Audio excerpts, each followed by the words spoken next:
अस्सलाम वालेकुम to all of you. कैसे हैं आप सभी लोग? उम्मीद करता हूँ आप सभी लोग खैरियत से होंगे।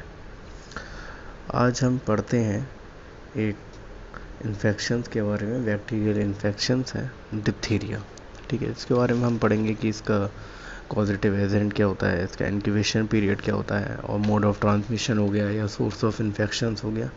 There are different types of points जिनका हम आज इस लेक्चर में डिस्कस करने जा रहे हैं।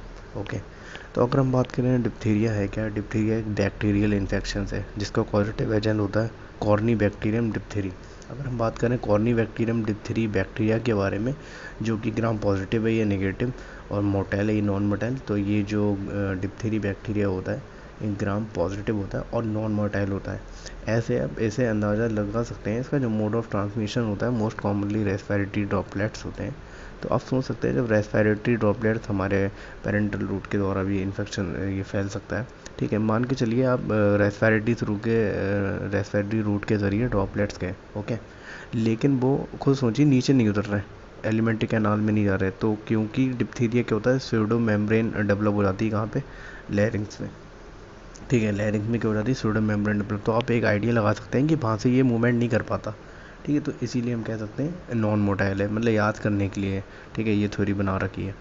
तो इसमें क्या होता है लैरिंग्स में क्या हो जाती है स्यूडो मेम्ब्रेन डेवलप हो जाती है। आप खुद समझ सकते हैं जब लैरिंग्स में स्यूडो मेम्ब्रेन डेवलप हो जाएगी तो लैरिंग्स क्या होता है हमारा साउंड बॉक्स होता है। जब उसमें स्यूडो मेम्ब्रेन डेवलप हो जाएगी तो वो मोटी हो जाएगी। जब वो मोटी सी हो जाएगी तो वो बोलने में काफ़ी क्या करेगी, दिक्कत करेगी। जैसे हम कहते हैं गला सा घोटा जा रहा है, वैसे गला घोटू भी बीमारी भी कहते हैं। ओके, अगर हम बात करें इसके क्लिनिकल टाइप्स की तो there are mainly three types होते हैं इसके।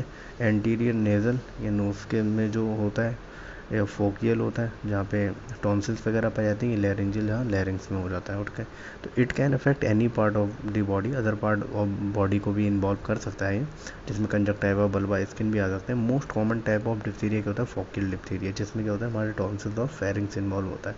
अगर हम बात करें इंक्यूबेशन पीरियड की, इंक्यूबेशन पीरियड होता है इसका 2 to 6 डेज। ठीक है, सोर्स ऑफ इन्फेक्शन की बात करें, अगर हम बात करें इसका जो इन्फेक्शन का सोर्स है वो क्या है। एक तो क्लिनिकल केस जो बंदा इससे मुब्तला हुआ है, एक तो वो हो गया, और एक कैरियर, जिसमें कैरियर क्या होता है, कैरियर वो होते हैं जिनमें सिम्टम नज़र नहीं आते लेकिन उनमें पॉजिटिव एजेंट मौजूद होता है। ठीक है, तो कैरियर क्या होता है मोस्ट डेंजरस फॉर्म होती है इसकी। टेम्परेरी भी हो सकते हैं, परमानेंट भी हो सकते हैं। अगर हम बात करें मोड ऑफ ट्रांसमिशन की, तो मोड ऑफ ट्रांसमिशन में क्या हो सकते हैं रेस्पिरेटरी ड्रॉपलेट्स हो गए, क्यूटेनियस लीजन हो गए, ये फोमाइट्स हो गए। फोमाइट्स मतलब जैसे कोई भी अगर आपकी थिंग्स पड़ी हुई हैं, कोई भी नॉन लिविंग थिंग्स पड़ी हुई हैं, टेबल हो गया, कुर्सी मेज़ वगैरह हो गया, तो आपने किसी बंदे कोई बंदा डिप्थीरिया का पेशेंट है तो उसने अगर वहाँ पे कफ किया या स्नीजिंग किया तो उसके जो फॉर्मेट्स होते हैं वहाँ पे जाके चिपक जाते हैं, उस पर बैठ जाते हैं। तो आप अगर उस चीज़ को इस्तेमाल दोबारा करेंगे तो वो आपको भी होने की इसकी पॉसिबिलिटी है। ठीक है, फॉर्मेट्स भी हो गए। लेकिन हम बात करें मोस्ट कॉमन रूट जो होता है ट्रांसमिशन का वो होते हैं रेस्पिरेटरी ड्रॉपलेट्स।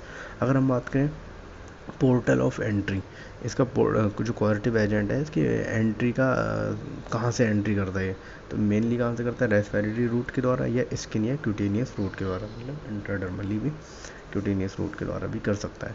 अगर हम बात करें होस्ट क्या था, होस्ट क्या होते हैं जिसमें पॉजिटिव एजेंट जाके स्टे करे और ग्रोथ करे अपनी। ठीक है, तो होस्ट में इसमें मेनली क्या होता है डिप्थीरिया क्या होती है बच्चों की बीमारी है, तो इसमें क्या होता है children 1 to 5 years of age group are commonly involve. ठीक है, बच्चे ज़्यादातर इन्वॉल्व होते हैं और इसमें होस्ट भी क्या होते हैं यही होते हैं। इन्फेक्टिविटी पीरियड क्या होता है, इन्फेक्टिविटी पीरियड वो होता है जिसमें कोई भी डिजीज़ अपने एक बोलते नहीं वो एक अपने सबसे मैक्सिमम लेवल पे कब इन्फेक्शन पहुंचा रही है। जैसे बोलते हैं तो किसी बंदे को गुस्सा आया तो उसका मैक्सिमम गुस्सा किस वक्त पे था, तुरंत था या कुछ देर बाद आया, उसका वो क्या है। तो इस ऐसे ही इन्फेक्टिविटी पीरियड होता है, वो डिज़ीज़ अपने कब मैक्सिमम उस लेवल को पहुंचेगी जो वो इन्फेक्शन कॉज कर सके। तो अगर उसकी बात करें हम तो इसका होता है 14 to 28 days from onset of disease, मतलब डिजीज़ होने के बाद 14वें दिन या 28वें दिन ये क्या होता है अपनी इन्फेक्टिविटी पीरियड होता है इसका। ठीक है, डिजीज़ होने के बाद, ऑनसेट ऑफ डिजीज़ के बाद। ओके, ठीक है, ये हमने पढ़ा। और नेक्स्ट लेक्चर में हम इसके क्लिनिकल फीचर के बारे में पढ़ेंगे, कंट्रोल एंड डायग्नोसिस। मिलते हैं नेक्स्ट लेक्चर में, तब तक के लिए थैंक यू सो मच।